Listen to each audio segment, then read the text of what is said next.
نحمده ونصلي ونسلم على رسوله الكريم أما بعد فأعوذ بالله من الشيطان الرجيم بسم الله الرحمن الرحيم شهر رمضان الذي أنزل فيه القرآن هدى للناس وبينات من الهدى والفرقان فمن شهد منكم الشهر فليصمه ومن كان مريضا أو على سفر فعدة من أيام أخر يريد الله بكم اليسر ولا يريد بكم العسر ولتكملوا العدة ولتكبروا الله على ما هداكم وَلَعَلَّكُمْ تَشْكُرُونَ صدق اللہ مولانا العظیم اللہم صلی علی سیدنا و مولانا محمد وعلی آل سیدنا و مولانا محمد وبارک وسلم۔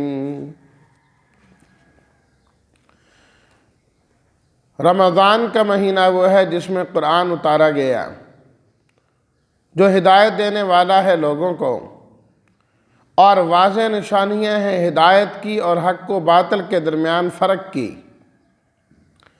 فمن شہیدہ، پس جو شخص پالے تم میں سے اس مہینے کو، اس کو چاہیے کہ اس کو روزے رکھے، اور جو کوئی بیمار ہو یا سفر پر ہو تو تعداد پوری کرنی ہے اور دنوں سے۔ یرید اللہ بکم الیسرا، اللہ تمہارے ساتھ آسانی کا ارادہ کرتے ہیں اور تمہارے ساتھ مشکل کا ارادہ نہیں کرتے، اور تاکہ تم پوری کرو تعداد، اور تاکہ تم اللہ کی بڑائی بیان کرو اس پر کہ اس نے تمہیں ہدایت دی، وَلَعَلَّكُمْ تَشْكُرُونَ، اور تاکہ تم شکر ادا کرو۔ چند باتیں اسی آیت کے متعلق کل بھی عرض کی تھیں کہ اللہ تعالیٰ نے رمضان المبارک کو تمام مہینوں کا سردار و سربراہ بنایا، اور اس کی سرداری کی جو اصل وجہ ہے وہ اس مہینے میں قرآن مجید کا نزول ہے، قرآن مجید کا نازل ہونا ہے۔ رمضان، اس مہینے کو رمضان اس لیے کہا جاتا ہے کہ رمز کا معنی ہوتا ہے جھلسنا، گرمی کی تپش ہو، اونٹنی کے بچوں کے پاؤں جلنے لگیں تو اس کو کہتے ہیں رمضا۔ تو چونکہ رمضان المبارک کی برکت کی وجہ سے اللہ تعالیٰ انسان کے گناہوں کو ختم کر دیتے ہیں، جھلسا دیتے ہیں، اس لیے اس مہینے کو شہر رمضان کہا جاتا ہے۔ جس طرح لوہے کا زنگ ختم کر دیا جاتا ہے نا، اسے جب بھٹی میں ڈالتے ہیں سب زنگ اس کا اتر جاتا ہے، صاف ستھرا ہو جاتا ہے۔ یا اسی طرح جو ٹیڑھا بانس ہو، لکڑی، اسے سیدھا کرنا ہو تو آگ میں سے گزارتے ہیں۔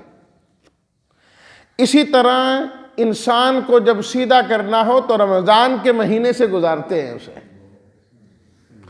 اس مہینے سے جب وہ گزرتا ہے، اس کی عبادات سے وہ گزرتا ہے تو بالکل سیدھا ہو جاتا ہے، سب گندگیاں، خباثتیں اس کی نکل کے وہ جاتی ہیں۔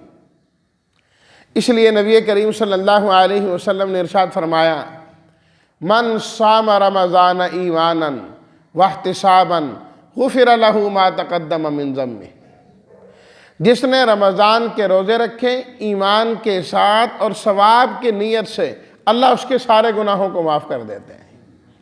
ومن قام رمضان ایمانا واحتسابا غفر له ما تقدم من ذنبه، اور جس شخص نے رمضان کی راتوں میں قیام کیا ایمان کے ساتھ ثواب کی امید سے، اللہ اس کے گناہوں کو بھی معاف کر دیتے ہیں۔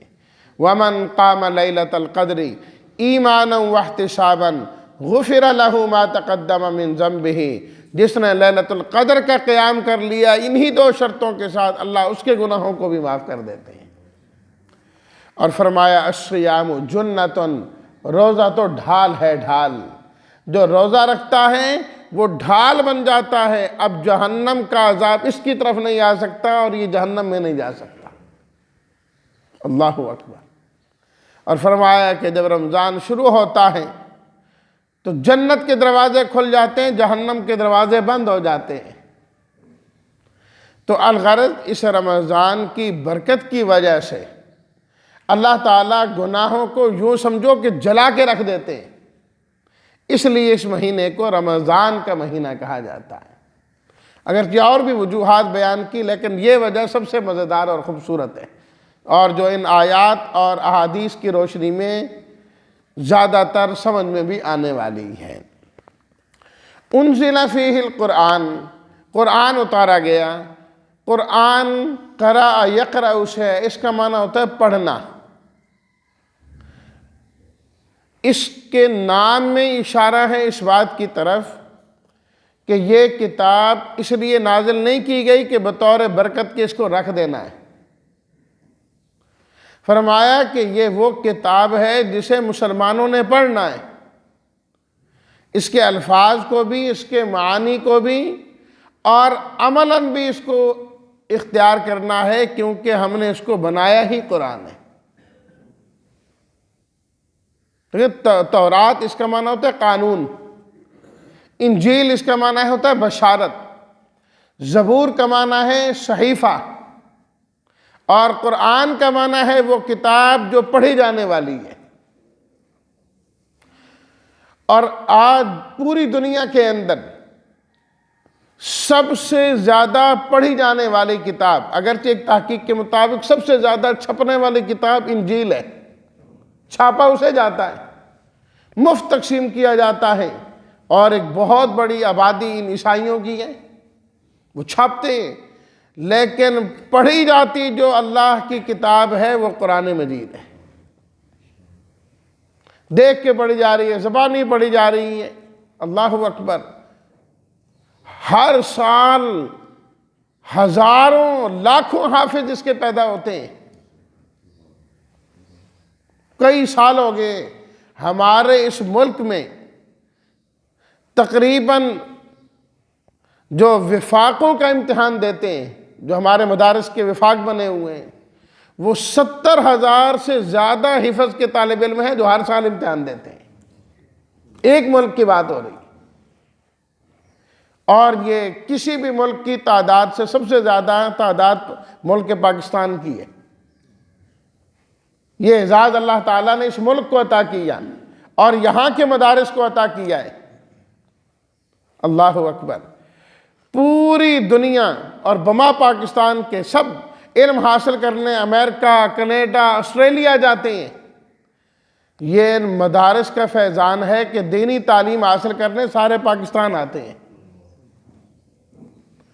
اب بھی پاکستان کے کتنے مدارس ایسے ہیں کہ ایک ایک مدرسے میں درجنوں ممالک کے طالب علم پڑھتے ہیں۔ کل ہی میں پڑھ رہا تھا جامعہ بن نوریہ جو کہ کراچی کا مدرسہ ہے، 53 ممالک کے طالب علم وہاں پر پڑھتے ہیں۔ یہ ان مدارس کا فیضان ہے جو اللہ تعالیٰ نے توفیق دی ہے اور یہ چل رہا ہے۔ تو القرآن، قرآن مجید وہ کتاب ہے جو سب سے زیادہ پڑھی جانے والی ہے۔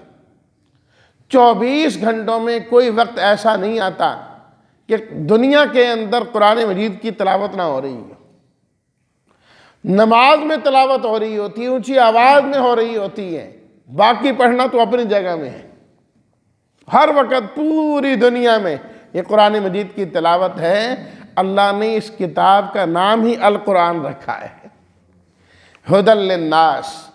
اور اس قرآن کی خوبی اور صفت اللہ تعالیٰ نے بیان کی کہ یہ کتاب ہدایت دینے والی ہے لوگوں کو، انسان کو یہ بتاتی ہے کہ اے انسان، تو نے زندگی کیسے گزارنی ہے، تیری زندگی گزارنے کا طریقہ کیا ہونا چاہیے۔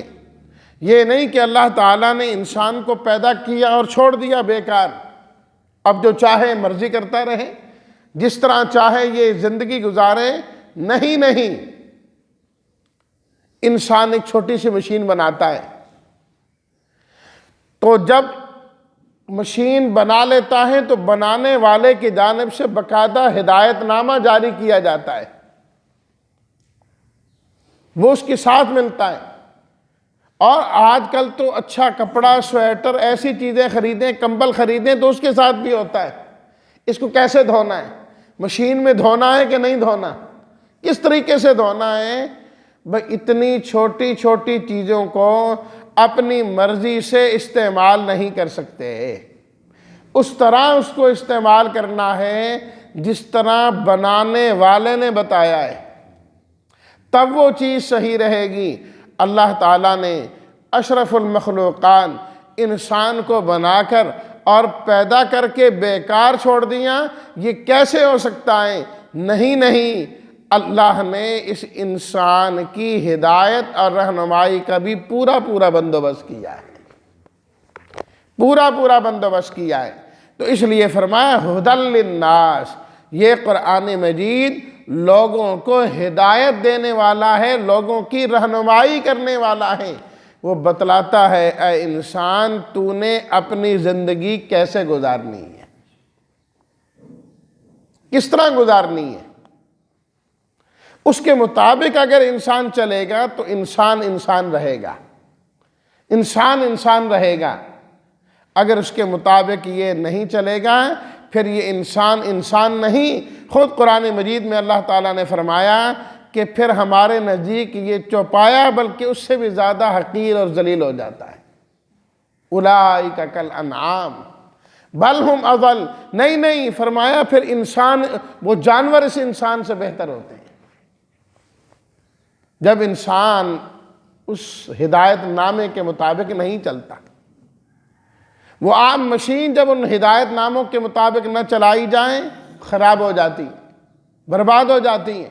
کہ بھئی انہوں نے کہا تھا اس کو پانی نہیں لگنے دینا، یہ تو پانی میں بھیگ گئی ہے، کوئی گارنٹی نہیں ہے جی۔ لاکھوں کا موبائل لے کے آئیں اور آ کے پانی میں پھینک دیں تو ہو یہ تو خراب ہو گئے۔ ان کے پاس لے کے جائیں جی کل آپ سے موبائل لے کر گئے، یہ خراب ہو گیا، وہ کہتے ہیں پانی میں پھینکا ہے، یہ کہا تھا کہ پانی میں نہیں ڈالنا، لہٰذا اس کی کوئی گارنٹی نہیں، جبکہ 6 مہینے کی سال کی گارنٹی دے کے انہوں نے بھیجا، لیکن اس صورت میں وہ گارنٹی دیتے ہیں جب چلایا اس طرح جائے جو ان کا ہدایت نامہ ہے۔ تو اسی طرح انسان نے بھی اس ہدایت نامے کے مطابق چلنا ہے جو اللہ تعالیٰ نے نازل کیا ہے۔ تمام انسانوں کی پیدائش سے پہلے اللہ تعالیٰ نے انتظام کیا۔ سب سے پہلے انسان اللہ نے سب سے پہلے ہادی بنا کر بھیجے، امتیں بعد میں آئیں، ہدایت نامہ پہلے آیا، ہادی پہلے آئے، تاکہ کوئی ایک انسان بھی ایسا نہ گزرے جو اس ہدایت کے بغیر زندگی گزارنے والا۔ اور پھر ھدی للناس، فرمایا کہ یہ قرآن مجید صرف مکہ والوں کے لیے، عرب والوں کے لیے نہیں، ھدی للناس، الناس تمام کے تمام انسانوں کے لیے ہدایت ہے۔ جس طرح اللہ تعالیٰ نے اپنی صفت بیان کی نا، قل اعوذ برب الناس، کہ میں تمام لوگوں کا رب، اور نبی کریم صلی اللہ علیہ وسلم کے لیے فرمایا وَمَا أَرْسَلْنَاكَ إِلَّا كَافَّةً لِلنَّاسِ، کہ آپ کو تمام لوگوں کے لیے پیغمبر بنا کر بھیجا۔ اور بیت اللہ کے متعلق اللہ نے فرمایا إِنَّ أَوَّلَ بَيْتٍ وُضِعَ لِلنَّاسِ، کہ یہ پہلا گھر ہے جو لوگوں کے لیے بنایا گیا۔ جس طرح اللہ کی ربوبیت عام ہے، جس طرح نبی کریم صلی اللہ علیہ وسلم کی رسالت عام ہے، جس طرح بیت اللہ کا کعبہ ہونا عام ہے، فرمایا اسی طرح قرآن مجید کا ہدایت ہونا یہ بھی عام ہے۔ ھدی للناس، عرب والے ہوں کہ عجم والے ہوں، حضرت عیسیٰ کا نام لینے والے ہوں کہ حضرت موسیٰ کا نام لینے والے ہوں، فرمایا ہے پوری کائنات کے انسانوں، اب اگر تمہیں ہدایت مل سکتی ہے تو وہ اللہ کے قرآن سے مل سکتی ہے، کسی اور سے نہیں۔ کسی اور سے نہیں، اب ساری ہدایت اللہ نے اس میں اتار دی ہے اور نازل کر دی ہے، اس کی پیروی کرنا ہوگی۔ اور نبی کریم صلی اللہ علیہ وسلم نے خود ارشاد فرما دیا، وَمَنِ ابْتَغَى الْهُدَى فِي غَيْرِهِ أَضَلَّهُ اللَّهُ۔ ترمذی شریف میں حضرت علی رضی اللہ تعالیٰ عنہ سے یہ روایت منقول ہے، فرمایا جو قرآن چھوڑ کر کسی اور جگہ ہدایت تلاش کرے گا، ہدایت تو اسے نہیں مل سکتی، اللہ اسے گمراہ کر دیں گے۔ ہدایت کا آخری ذریعہ اللہ نے قرآن مجید کو بنایا ہے، ہدایت اب اس کے اندر پائی جاتی ہے۔ اللہ اکبر۔ اور جب حضرت عمر رضی اللہ تعالیٰ عنہ تورات کی تلاوت کر رہے تھے، آپ علیہ الصلاۃ والتسلیمات نے حضرت عمر رضی اللہ تعالیٰ عنہ کو دیکھا، چہرہ متغیر ہوا۔ حضرت عمر رضی اللہ تعالیٰ عنہ تورات پڑھتے جا رہے۔ حضرت ابوبکر صدیق رضی اللہ تعالیٰ عنہ نے فرمایا، اے عمر جی آپ علیہ الصلاۃ والتسلیمات کی طرف دیکھیے ذرا۔ جب دیکھا تو چہرہ سرخ ہے، ناراضگی کے آثار ہیں۔ فوراً پڑھنے لگے، رضیت باللہ ربا وبالاسلام دینا وبمحمد صلی اللہ علیہ وسلم نبیا۔ میں اللہ کے رب ہونے پر راضی، اسلام کے دین ہونے پر راضی، اور آپ علیہ الصلاۃ والتسلیمات کے نبی اور رسول ہونے پر راضی۔ حضرت عمر رضی اللہ تعالیٰ عنہ بار بار پڑھ رہے ہیں، حتیٰ کہ آپ علیہ الصلاۃ والتسلیمات کا غصہ ٹھنڈا ہو گیا۔ پھر آپ علیہ الصلاۃ والتسلیمات نے فرمایا، اے عمر تم میرے آنے کے بعد، قرآن کے اترنے کے بعد تورات پڑھتے ہو؟ یاد رکھیے، اگر صاحب کتاب تورات والے نبی موسیٰ بھی آج زندہ ہوتے، موجود ہوتے، لما وسعہ الا اتباعی، ان کو بھی میری ہی اتباع کرنا پڑتی۔ اس لیے حضرت عیسیٰ علیہ الصلاۃ والتسلیمات تشریف لائیں گے تو وہ قرآن مجید کے مطابق فیصلے کریں گے، نبی کریم صلی اللہ علیہ وسلم پر جو اتاری گئی شریعت ہے اس کے مطابق وہ فیصلے فرمائیں گے۔ ھدی للناس، سب کے سب لوگوں کے لیے ہدایت ہے، سب کے سب لوگوں کے لیے۔ یہی وجہ ہے کہ آج کافر باوجود اس کے کہ اس کتاب کا انکار کرتے ہیں، لیکن بہت ساری رہنمائیاں اس سے حاضر کرتے ہیں، کیونکہ اللہ نے ھدی للناس جو بنایا ہے اسے، وبینات من الہدی، اور اس کے اندر جو ہدایت ہے وہ کوئی مخفی چھپی نہیں کہ بات سمجھ ہی نہ آئے مطلب کیا ہے اور مقصد کیا ہے۔ فرمایا نہیں، ہدایت کی چیزوں کو اللہ نے بالکل کھول کر بیان کیا ہے، واضح طور پر بیان کیا ہے۔ کہیں اللہ نے عقلی دلیلیں بیان کی، ہر عقل والا سمجھتا ہے، کہیں اللہ نے نقلی چیزیں بیان کی، گزشتہ انبیاء کرام گزشتہ کتابوں کے حوالے دے کر اللہ نے سمجھایا ہے، اور کہیں اللہ نے دلیل وحی ذکر کی کہ میرا حکم ہے، اے انسان جب تو مجھے رب مانتا ہے پھر میرا حکم تجھے ماننا ہی پڑے گا۔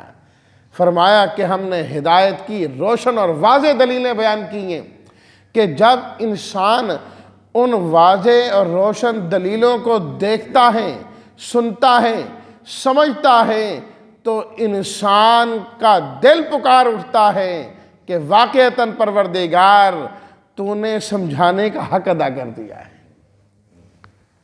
اتنی واضح چیزیں، خاص طور پر جو عقائد کی چیزیں ہیں، اللہ نے اتنا واضح کیا، انہیں اتنا واضح کیا کہ اگر انسان ان میں سے کسی ایک آیت پر بھی غور کرنا شروع کر دے تو اللہ کی ذات اور اس کی قدرت انسان کو سمجھ آنا شروع ہو جاتی ہے،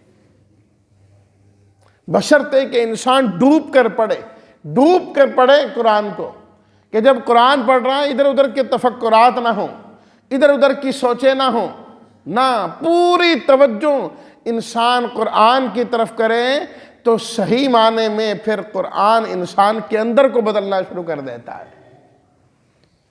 اصل تو یہ ہے نا کہ اس کتاب کو ہم نے اپنے دل پر نازل کرنا ہے، تیرے ضمیر پر جب تک نہ ہو نزول کتاب، گرا کشا ہے راضی نہ صاحب کشاف۔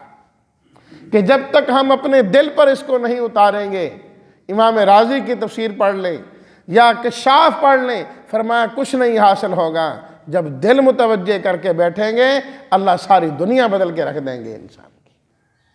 وَبَيِّنَاتٍ مِّنَ الْهُدَى وَالْفُرْقَانِ، اور قرآن مجید کی صفت اللہ نے بیان کی تیسری، کہ یہ حق و باطل کو جدا کرنے کی واضح نشانی ہے، کہ اللہ تعالیٰ حق حق کر کے دکھاتے ہیں، باطل باطل کر کے دکھاتے ہیں، سچ سچ کر کے دکھاتے ہیں اور جھوٹ جھوٹ کر کے دکھاتے ہیں اس قرآن مجید کے ذریعے سے۔ کہ حق کا متلاشی اگر اپنے اندر کو صاف کر کے بیٹھے کہ جو قرآن کہے گا میں وہ مانوں گا، تو انشاءاللہ اللہ اسے حق حق کر کے دکھا دیں گے، حق اسے ضرور سمجھ میں آئے گا۔ آج گمراہی کی ایک بہت بڑی وجہ یہ ہے کہ ہم پہلے اپنا ذہن بنا کے بیٹھتے ہیں، پھر قرآن مجید پڑھتے ہیں تاکہ اپنے اس قرآن مجید کو اپنے عقائد اور نظریات کے مطابق ڈھالتے چلے جائیں، ہے نا؟ خود بدلتے نہیں، قرآن بدل دیتے ہیں۔ اپنے آپ کو بدلنا ہے بھائی، اللہ کے قرآن کو نہیں بدلنا۔ اللہ کا قرآن جیسے ہے جہاں ہے وہی ہے، ہم نے اپنے نظریات بدلنے ہیں، اپنے عقائد بدلنے ہیں، اپنی زندگی بدلنی ہے۔ جب اس نیت سے ہم قرآن کے طالب علم بن کر بیٹھیں گے تو اللہ تعالی ہمیں حق ضرور سمجھا دیں گے۔